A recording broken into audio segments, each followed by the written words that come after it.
ခ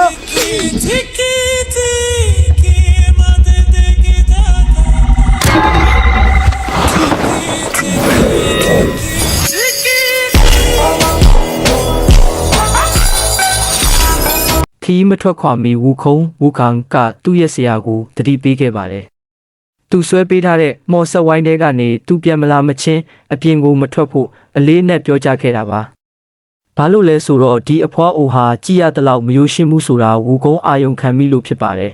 ။သူတို့၄ယောက်ဒီနေရာကိုရောက်လာတော့ကအဖွားအိုဟာကြောက်လန့်တကြားအော်ဟစ်ခဲ့ပါတယ်။တစောင်းမင်းကြီးကသူမကိုချုံမော့ဖို့စူးစမ်းပေမဲ့ဝူကုန်းကတော့ပြင်းထန်တဲ့မိစ္ဆာအငွေ့တက်ကိုရရှိခဲ့ပါတယ်။ဝူခုံးကသူ့ရဲ့မီးမျက်လုံး Fire-AS နဲ့စစ်ဆေးဖို့ပြင်ပေမဲ့အဖွားအိုကလက်ကိုဝေယမ်းပြီးဖုံမုံတွေနဲ့တိုက်ခိုက်လိုက်တာကြောင့်ဝူခုံးမျက်လုံးဖွင့်မရဖြစ်သွားခဲ့ပါတယ်။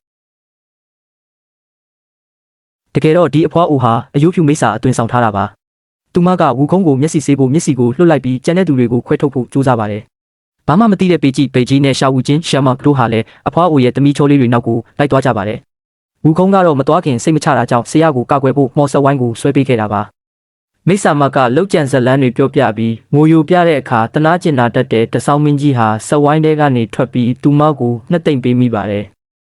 အဲ့ဒီအချိန်မှာပဲမျက်လုံးဆေးပြီးပြန်လာတဲ့ဝူခုံးဟာမိစ္ဆာမတိုက်ခိုက်တော့မဲ့ဆဲမှာအချိန်မီရောက်ရှိလာပြီးသူမရဲ့အတွင်စစ်ကိုဖော်ထုတ်နိုင်ခဲ့ပါတယ်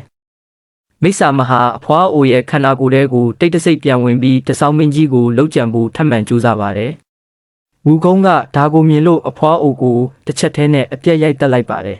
။ဒါပေမဲ့ပေကြီးနဲ့ရှာဝူချင်းတို့ရောက်လာတဲ့အခါမှာတော့ဝူကုန်းကအပြစ်မဲ့တဲ့မိန်းကလေးနှစ်ယောက်နဲ့အဖွားအိုကိုတက်ဖြတ်လိုက်တယ်လို့ပဲမြင်ကြပါတယ်။